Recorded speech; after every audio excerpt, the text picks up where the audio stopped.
Di tengah kebuntuan perundingan, Iran mengajukan sejumlah syarat yang harus dipenuhi Amerika Serikat supaya pelayaran di Selat Hormuz kembali lancar. Sementara, Presiden Amerika Serikat Donald Trump meyakini Iran tak akan mampu bertahan lama menghadapi peperangan. Trump mengklaim hingga saat ini Amerika Serikat terus mengendalikan perang melawan Iran dan menyebut akan segera selesai. I think it's going to end pretty soon.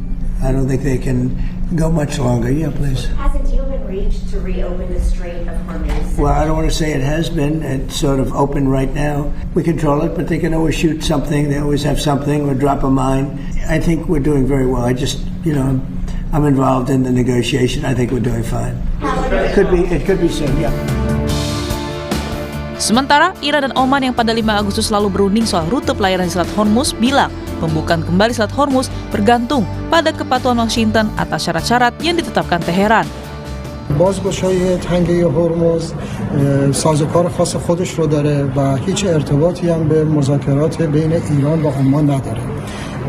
تنگه هرمز به عنوان باز شدن تنگه هرمز در واقع تابع شرایطی هست که کشور جمهوری اسلامی بر اساس اون شرایط باز خواهد کرد و اون هم بستگی داره به میزان پذیرش آمریکا نسبت به شرایطی که جمهوری اسلامی ایران تعیین میکنه.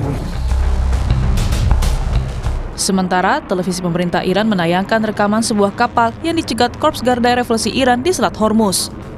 Iran menyebut insiden terjadi di Selat Hormuz di tengah blokade Amerika Serikat terhadap sejumlah pelabuhan utama Iran. Iran menuntut kapal-kapal yang melintas di perairannya berkoordinasi dengan otoritas maritim. Meski Iran membantah bahwa perang akan segera berakhir, peneliti Asia Middle East Center, Pizarro Ghazaleh menyebut Iran bahkan memproduksi drone 3 kali lebih banyak dari biasanya. Iran juga menetapkan syarat baru bila ingin Selat Hormuz dibuka kepada Amerika Serikat sebagai kompensasi perang. Pertama, Iran membantah. Kami nggak pernah kok diskusi dan negosiasi sama Amerika. Kami tuh diskusi sama Oman. Nah, dia udah ngebantah kan pernyataan Donald Trump gitu ya. Ada statement baru dari Iran. Dia mengatakan, walaupun kami udah sepakat sama Oman dalam Selat Hormuz, bukan berarti itu otomatis kebuka. Iran menambahkan syarat baru. Kami akan membuka Selat Hormuz kalau Amerika membayar kompensasi perang sebesar 300 miliar US dollar. Dengan syarat baru yang diminta Iran pada Amerika Serikat, jelas Teheran masih memasang ancang-ancang melihat sikap Amerika Serikat termasuk jika perang kembali berlanjut.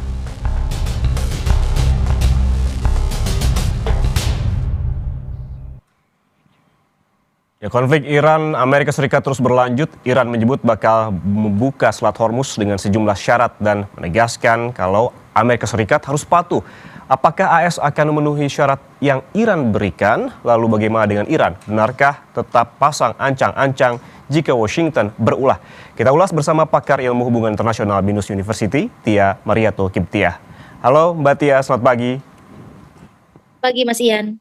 Mbak Tia, kalau kita melihat perkembangan terkini, ada daftar tuntutan ataupun syarat yang diberikan oleh Iran terhadap Amerika Serikat.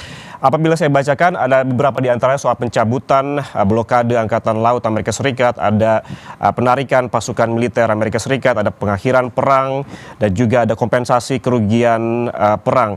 Kalau melihat syarat-syarat ini dan juga dinamikanya, apakah ini Amerika Serikat yang Anda lihat semakin terdesak sehingga mau tidak mau memenuhi syarat yang diberikan oleh Iran?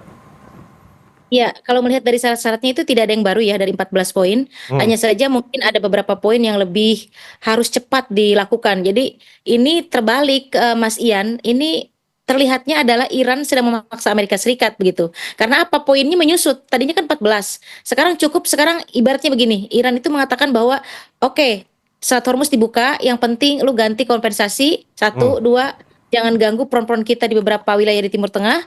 Yang ketiga adalah segera cabut sanksi. Jadi itu merupakan kayak attack gitu ya, attack point gitu atau serangan poin.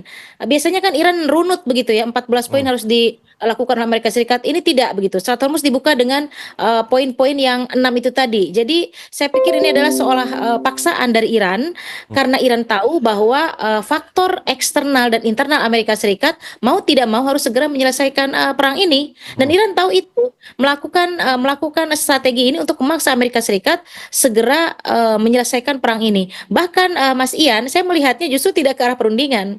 Biasanya kan resmi ya, seperti di Swiss begitu ya. Kemudian ada mediator, ada Pakistan dan lain sebagainya.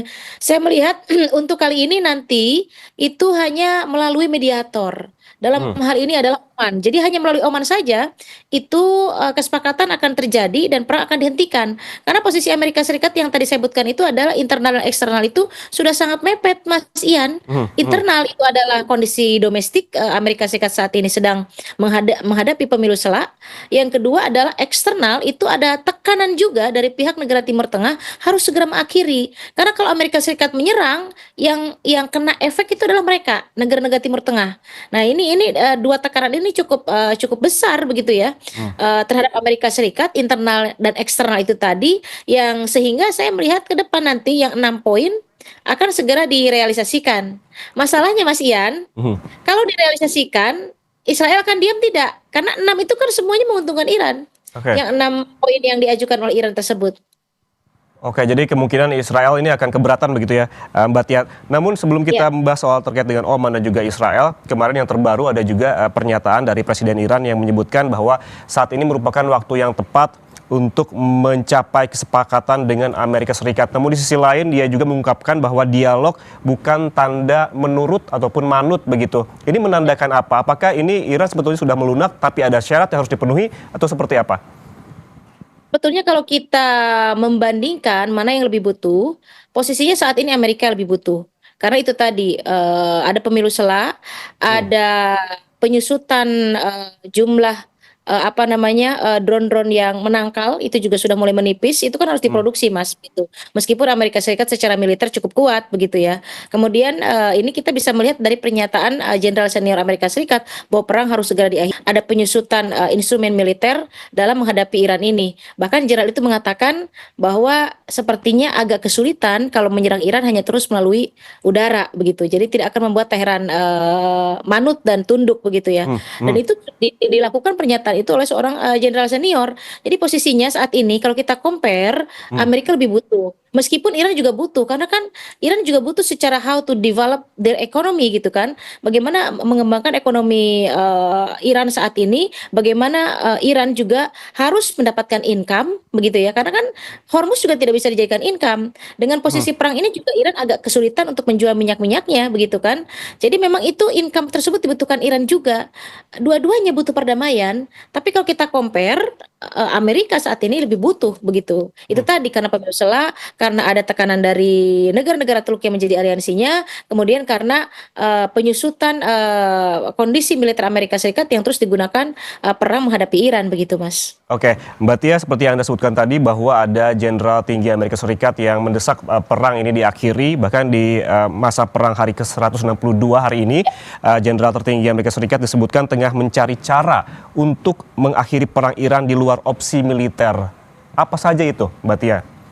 Salah satunya Oman. Jadi nanti yang tadi saya sebutkan tidak akan resmi seperti pada perundingan Swiss. Biasanya kan mereka melakukan perundingan, ada mediator, ada Pakistan, ada Qatar begitu ya, yang diprediksi akan menjadi mediator. Kali ini jadi melalui diplomasi secara tidak langsung, indirect diplomasi. Kemudian bisa jadi bentuknya ini seperti ini, Mas. Amerika Serikat call terhadap Oman, apa yang diinginkan oleh Amerika Serikat, Oman menyampaikan begitu ya. Karena Iran dengan Oman sendiri sedang melakukan perundingan untuk mengatur Selat Hormuz ini. Nanti Iran menyampaikan lagi dan sepertinya dengan cara ini akan lebih cepat. Apa yang diinginkan Amerika Serikat, apa yang diinginkan oleh Iran itu akan ketemu, akan deal begitu. Saya percaya tanpa Israel itu mudah sebetulnya. Karena Amerika saat sedang butuh untuk menutup perang ini, untuk menyelesaikan perang ini. Mbak Tia, terakhir juga ada informasinya bahwa untuk bernegosiasi ataupun berdiskusi antara Amerika Serikat saat ini, Amerika Serikat masih melakukan strategi dengan Israel. Sebetulnya apa kepentingan Israel di sini kalau kita lihat bahwa Amerika Serikat tengah bernegosiasi dengan Iran, tapi Israel masih tetap ikut campur ataupun masuk dalam hal ini? Iya, karena memang tujuannya kan kita masih ingat bagaimana perang ini terjadi, kan bukan Amerika yang serang. Israel yang serang begitu ya. Jadi Amerika itu hanya approve apa yang dilakukan oleh Israel. Nah, ketika Israel itu sudah tidak mampu Amerika melanjutkan perang ini. Oke. Memang mereka itu melakukan komunikasi politik juga antara Amerika Serikat dan Israel bagaimana melakukan serangan terhadap Iran. Saya pikir ini adalah satu keputusan kesalahan terbesar yang dilakukan oleh seorang presiden Amerika Serikat, yaitu Donald Trump, yang tidak pernah dilakukan oleh pendahulunya. Presiden mana di Amerika Serikat yang berani menyerang Iran? Karena bukan persoalan oh ini kita kuat, Iran itu hanya negara kecil, Iran itu di bawah sanksi ekonomi, bukan hanya persoalan itu. Dia bisa memainkan berbagai strategi, dari mulai Hormuz, dari mulai nuklir, dari mulai aliansi Amerika Serikat di Timur Tengah. Jadi dia mainkan semua komponen-komponen itu. Jadi perang itu tidak melulu bahwa negara adidaya yang kuat itu akan menang. Kalau Oke. misalnya dia kalah keputusan, itu akan fatal akibatnya, dan ini sudah dirasakan oleh Amerika Serikat, sehingga ada nasihat dari jenderal tadi, kemudian rakyat Amerika Serikat juga sudah tidak respect pemilu terus, yang menang Demokrat terus, karena Demokrat mengambil isu ini dalam pemilu mereka. Dia menyalahkan Republik yang menyerang Iran, yang melakukan perang, dan akhirnya di beberapa distrik kan menang. Kemarin kan terjadi lagi pemilihan Senat juga yang menang adalah Demokrat ya, yang Syed Abdul Syed itu. Jadi ini hantaman untuk Republik yang harus memaksa perang ini akan harus segera diselesaikan, Mas Ian. Oke, terkait dengan hal itu, Mbak Tia, ada narasi begitu di publik Amerika Serikat bahwa Iran ini diduga sengaja mengulur-ngulur waktu untuk proses negosiasi karena hingga melewati pemilu sela di Amerika Serikat pada November nanti. Apakah bila ini terjadi, apa untung ruginya bagi Iran dengan menahan-nahan ini? Ya, sebetulnya ini bukan menahan ya. Saya melihatnya lebih kepada strategi. Iran memahami bagaimana sistem politik di Amerika Serikat, electoral college, kemudian per distrik, kemudian dia merupakan negara bagian, beda dengan di kita begitu ya. Jadi setiap negara bagian itu, Mas, belum tentu hasilnya itu sama. Ada kantong-kantong tertentu yang menjadi bagian daripada Republik, ada juga kantong-kantong tertentu yang menjadi bagian daripada Demokrat. Iran paham ini, makanya Iran melakukan strategi ini bagaimana memukul Amerika Serikat untuk menyetujui paksa. Saya menyebutnya menyetujui paksa begitu ya. Karena Iran memahami bahwa midterm election ini adalah merupakan salah satu senjata untuk memaksa Amerika Serikat menyetujui, mengapprove minimal 6 poin sebelum lanjut kepada poin selanjutnya yang semuanya adalah 14 poin begitu. Minimal ganti rugi dulu, minimal mengamankan front-frontnya di Timur Tengah, minimal misalnya mengganti semua kerusakan infrastruktur Iran, dan minimal mencabut sanksi. Kalau 2 poin saja, Mas, mencabut sanksi dengan mengganti infrastruktur, itu ekonomi Iran akan langsung melejit. Nah, ini yang dikhawatirkan Israel. Kalau Iran menjadi kuat lagi di Timur Tengah, ancaman dalam istilah international relations studies ada yang disebut dengan balance of trade. Bagaimana satu negara menjadi ancaman terhadap negara lain begitu. Oke. Dan Iran itu satu-satunya negara yang mengancam Israel. Israel tidak akan tinggal diam. Walaupun Oke. Amerika Serikat mengapprove, apa yang terjadi dengan Israel? Dia akan mencari 1000 cara bagaimana perjanjian atau perundingan itu bisa cancel, Mas Ian. Oke, Mbak Tia, terakhir kalau kita melihat dinamikanya antara Iran dan juga Oman, ini sejauh mana ini akan mencapai kesepakatan soal pengelolaan Selat Hormuz antara Iran dan Oman, dan potensinya akan seberapa berhasil juga pendekatannya Amerika Serikat ini melalui Oman untuk merich kesepakatan dengan Iran. Ya, sempat merich out ya Oman. Jadi nanti Amerika Serikat akan ikut serta untuk memanage Selat Hormuz, tapi Iran, nah ini cerdasnya Iran gitu ya. Iran sudah mencium nih gelagat politik yang tidak baik. Makanya dia langsung menekan kepada Oman bahwa ini adalah kesepakatan between us. Jadi hanya kita berdua, tidak ada kesepakatan lain. Karena memang mau tidak mau Iran juga harus melakukan kesepakatan dengan Oman, Mas Ian. Karena batas antara utara dan selatan itu jelas secara teritori ya. Mau ditarik kepada UNCLOS juga, tetap itu merupakan sebagian wilayah Oman, sebagian wilayah Iran, Selat Hormuz itu. Maka yang menjadi mau tidak mau Iran menjadikan Oman itu harus menjadi partner. Kalau tidak, nanti Amerika Serikat akan mendominasi melalui wilayah yang dimiliki oleh Oman. Amerika Serikat akan ikut serta memanage Hormuz. Nah, ini yang tidak diinginkan Iran. Makanya si Iran ini langsung melakukan approach terhadap Oman untuk justru menghalangi hegemoni Amerika Serikat di Timur Tengah, terutama di Hormuz ini. Kalau Oman sudah deal dengan poin-poin yang menguntungkan Iran, semakin susah Amerika Serikat untuk mengatur Hormuz melalui teritori yang dimiliki oleh Oman begitu. Ini bagian daripada strategi juga. Jadi selangkah-selangkahnya Iran itu sangat efektif, Mas. Meskipun terbatas budget, terbatas ekonomi, terbatas keuangan, tapi setiap decision yang mereka lakukan itu adalah efektif. Sementara Amerika Serikat dengan kekuatannya yang big power gitu ya, meleset. Ya, saya pikir ini ada kaitannya dengan kepemimpinan Donald Trump. Kita tidak tahu kalau misalnya yang memimpinnya adalah Demokrat misalnya ya, Oke. bisa jadi better atau lebih baik begitu. Baik, kita nantikan bagaimana kesepakatan antara Iran dan Oman dan juga seberapa berhasil begitu pendekatan yang dilakukan oleh Amerika Serikat terhadap Oman. Ini kaitannya dengan Iran begitu, apakah akan menyetujui soal pengakhiran perang dan juga pembukaan Selat Hormuz. Terima kasih Tia Mariatul Kiptia, pakar ilmu hubungan internasional dari BINUS University atas penjelasan bersama kami di Sapa Indonesia Pagi. Sehat selalu Mbak Tia. Ya, terima kasih.